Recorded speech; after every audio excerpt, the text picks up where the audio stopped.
തല്ലാൻ തീരെ മോശമല്ലേ? ഏതായാലും നിങ്ങളെ ഇക്കാര്യത്തിൽ ഞാൻ അറസ്റ്റ് ചെയ്യുന്നില്ല. കാരണം എനിക്ക് തല്ലാനും പിടിക്കാനും ഒക്കെ കഴിവുണ്ടെന്ന് സ്വയം ബോധ്യപ്പെടുത്തി തന്നത് നിങ്ങളാ. ആ നന്ദി എപ്പോഴും ഉണ്ടായിരിക്കും. പക്ഷെ ആ റാസ്കൽ അനന്തൻ നായരോട് പോയി പറഞ്ഞേക്ക്, എന്നെ തല്ലാൻ ഇത്ര ആള് പോരെന്ന്. പോയാണോ പട്ടികളെ?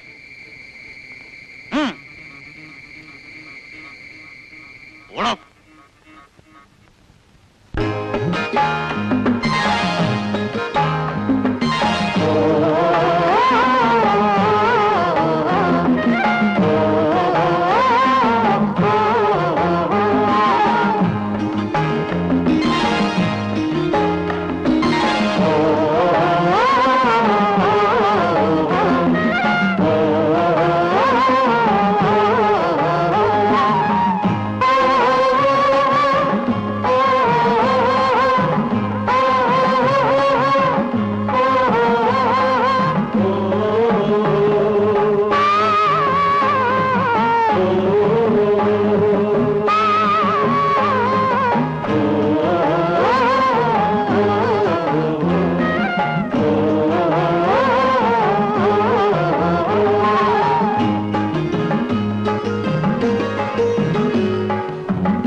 എന്തോന്നാ സാറേ ഇത്?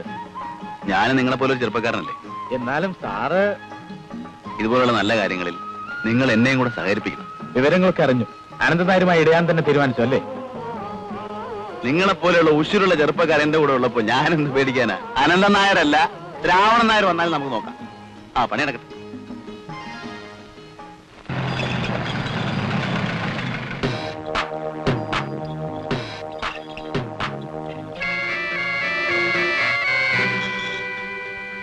ഇതെവിടെ കൊണ്ടുപോകുന്നു? ഞങ്ങൾ കർഷക സഹകരണ സംഘം ഉണ്ടാക്കും. സ്വന്തമായൊരു കെട്ടിടം ഉണ്ടാകുന്നത് വരെ ചരക്കൊക്കെ ഇല്ലത്താണ് സംഭരിക്കുന്നത്. നിന്നെ പോലുള്ള പല അരപ്പാളികൾക്കും കൃഷി നടത്താനും വളം വാങ്ങാനും ഒക്കെ കാശ് തന്നാരാണെന്ന് മറന്നിട്ടില്ലല്ലോ. ആ കാശ് പലിശയോടെ തിരിച്ചു. പക്ഷേ നഷ്ടത്തിന് ചരക്ക് തരാൻ നിവർത്തിയില്ല. ഓഹോ, എന്നു മുതലാണ് നിനക്കൊക്കെ ഈ ധൈര്യം ഉണ്ടായത്? മുതലാളി, ആ ജീപ്പ് ഒന്ന് മാറ്റിയാ കൊള്ളാം. ഈ കാളവണ്ടികൾ അങ്ങോട്ട് പൊക്കോട്ടെ. അപ്പോ എനിക്ക് ചരക്ക് തരാൻ നിവർത്തിയില്ല അല്ലേ? ഇല്ല.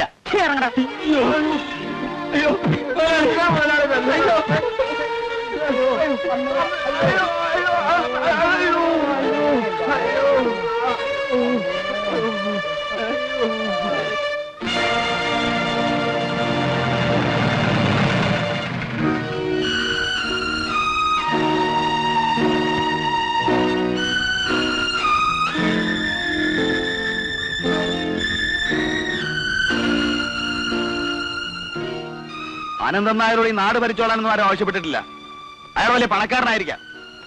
ഞാൻ പഠിച്ചിട്ടുള്ള നിയമപുസ്തകത്തിന്റെ താളുകളിലൊന്നും ഈ കള്ളർ ആസ്കൽ അനന്തൻ നായർക്ക് യാതൊരു പരിഗണനയും കൊടുത്തായി കണ്ടിട്ടില്ല. ശേഷം ചെന്നൊരു പരാതി എഴുതി കൊടുത്തിട്ട് ഹോസ്പിറ്റലിൽ പോയിക്കോളൂ. ഒരു തുറന്ന യുദ്ധത്തിന് സമയമായെന്ന് തോന്നുന്നു. ഞാൻ വരട്ടെ.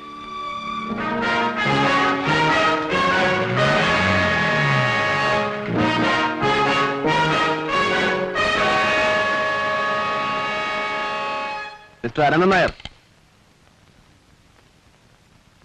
പൂജാമുറിയിലാണ്. പൂജിച്ചത് മതിയെന്ന് പറയൂ. ദൈവം നേരിട്ട് പ്രത്യക്ഷപ്പെട്ടിരിക്കുകയാണ്. എന്ത് വരമാണ് വേണ്ടെന്ന് ചോദിച്ചാൽ മാത്രം മതി. വിളിക്കേ.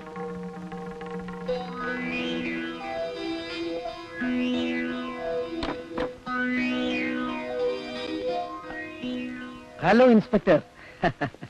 കണ്ടില്ലല്ലോ കണ്ടില്ലല്ലോ എന്ന് വിചാരിച്ചിരിക്കുകയായിരുന്നു. കഴിഞ്ഞ ദിവസം എന്നെ വിളിക്കാൻ വീട്ടിലേക്ക് പറഞ്ഞയച്ചിരുന്ന ആളുകൾ പറഞ്ഞില്ലേ, മിസ്റ്റർ അനന്തൻ നായർക്ക് തരാൻ ഓരോരുത്തരുടെയും കയ്യിൽ ഞാൻ ഇഷ്ടം പോലെ സമ്മാനങ്ങൾ കൊടുത്തയച്ചിരുന്നല്ലോ. കിട്ടിയില്ലേ? കിട്ടി. പക്ഷെ അതിനേക്കാൾ എത്രയോ വലിയൊരു സമ്മാനം താങ്കൾക്ക് തരാൻ ഞാൻ ഉദ്ദേശിക്കുന്നുണ്ട്. എനിക്ക് വലിയ പ്രതീക്ഷയൊന്നുമില്ല. സമയമുണ്ടല്ലോ. അധികമില്ല.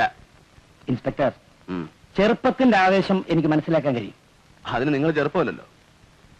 ജന്മനായുള്ള അഹന്തയും മുരടിച്ച് തുരുമ്പെടുത്തൊരു മനസ്സുള്ള നിങ്ങൾക്ക് ചെറുപ്പത്തെക്കുറിച്ചോ വലിപ്പത്തെപ്പറ്റിയോ ഒരു ചുക്കും അറിയില്ല.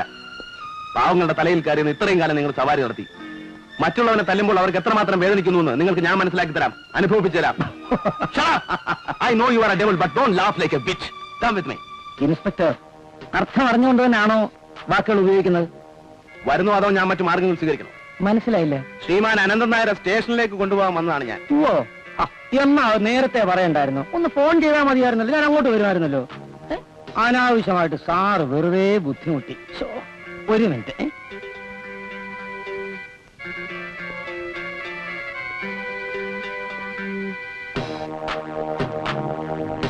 ക്ഷമിക്കണം, വേണ്ടപ്പെട്ടവരെ തിരിച്ചറിയാനുള്ള ശേഷി സാറിന് നഷ്ടപ്പെട്ടോ എന്നൊരു സംശയം ഉണ്ടായിരുന്നതുകൊണ്ട് ഞാനൊരു മുൻകൂർ ജാമ്യം സംഘടിപ്പിച്ചു.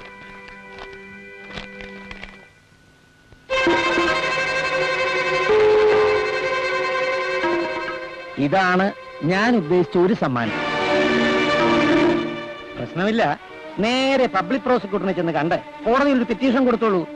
എന്നിട്ട് കോടതി അനുവദിച്ചാൽ ഒട്ടും വൈകാതെ നേരെ ഇങ്ങോട്ട് പോന്നോളൂ. എന്നിട്ട് അറസ്റ്റ് ചെയ്തോളൂ. ഞാൻ കാത്തിരിക്കാം.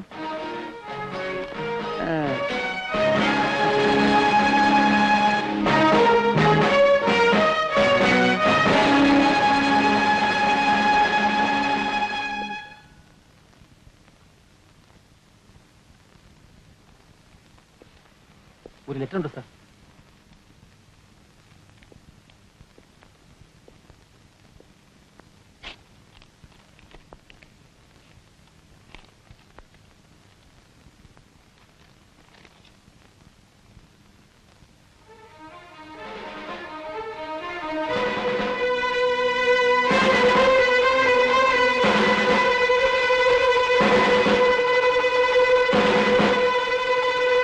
സ്ഥലമാറ്റമാണ് അല്ലേ സാർ?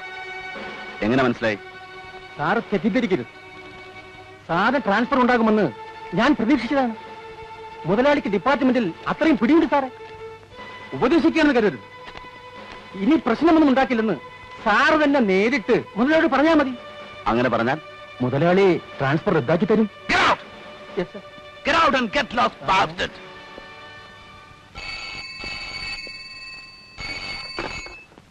ഹലോ, ഞാൻ അയച്ച രണ്ടാമത്തെ സമ്മാനവും സാറിന് കിട്ടിക്കാണുമെന്ന് കരുതുന്നു. മിസ്റ്റർ മോഹൻദാസ്, സ്വയം തിരുത്താൻ ഇനിയും സമയമുണ്ട്. അങ്ങനെ തിരുത്തേണ്ടി വരുന്നതിന് മുമ്പ് തന്റെ ജീവിതകഥയുടെ അവസാനത്തെ അധ്യായത്തിൽ ഞാൻ അടിവരയിട്ടിരിക്കും.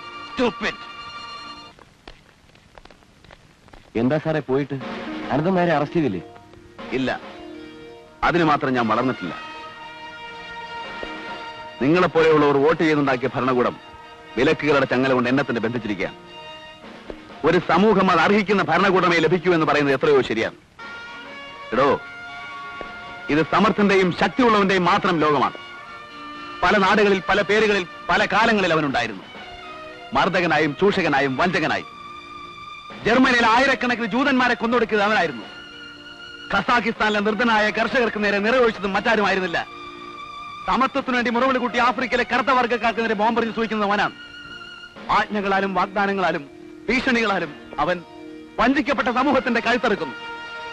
അവൻ ഒരുക്കിത്തരുന്ന നികൃഷ്ടമായ ജീവിത സാഹചര്യങ്ങളുടെ കോൺസെൻട്രേഷൻ ക്യാമ്പുകളിൽ എരിഞ്ഞടങ്ങാനാണ് നിന്റെയൊക്കെ വിധി. I am helpless. I can't protect you. You can't fight against your destiny. Go to hell and weep yourself until your bloody death.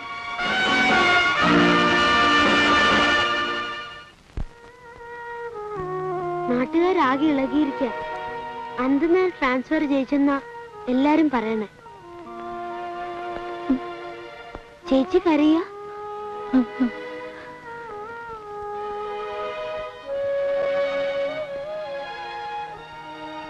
കരയുന്ന കുട്ടിയെ ഒക്കെ എനിക്കറിയാം.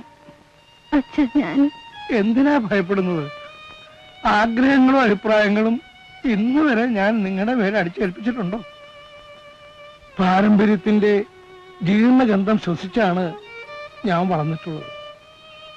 സ്നേഹത്തിന്റെ മുമ്പിൽ ജാതിയും മതവും ഒന്നും ഒരു പ്രശ്നമല്ല. ഇൻസ്പെക്ടർ അയാള് ചെറുപ്പമല്ലേ, കാര്യങ്ങളൊക്കെ മനസ്സിലാക്കി വരാൻ ഇനിയും സമയമെടുക്കും. അതുകൊണ്ടാണ് അവനെ സ്ഥലം മാറ്റി കളയാമെന്ന് വെച്ചത്. ഇനി വേണ്ടത് നമ്പൂരുടെ ഇല്ലത്തൂന്നും. ഓ, അതിപ്പോ ഇല്ല അല്ലല്ലോ, കർഷക സഹകരണ സംഘത്തിന്റെ ഗോഡൌണല്ലേ. അവിടെ സംഭരിച്ചു വെച്ചിട്ടുള്ള സാധനങ്ങളെല്ലാം നമ്മൾ ലോറിയിൽ കയറ്റിക്കൊണ്ടുവരും. സംഘത്തിനിപ്പോ കൂടുതൽ ആൾബലമുണ്ട്. ഉണ്ടായിക്കോട്ടെ, എല്ലാ കരുതലോടും കൂടിയല്ലേ നമ്മൾ പോകുന്നത്. സംഘം പൊളിച്ചാലിയ നാറികളുടെ അഹങ്കാരം അവസാനിക്കും. പൊയ്ക്കോളൂ.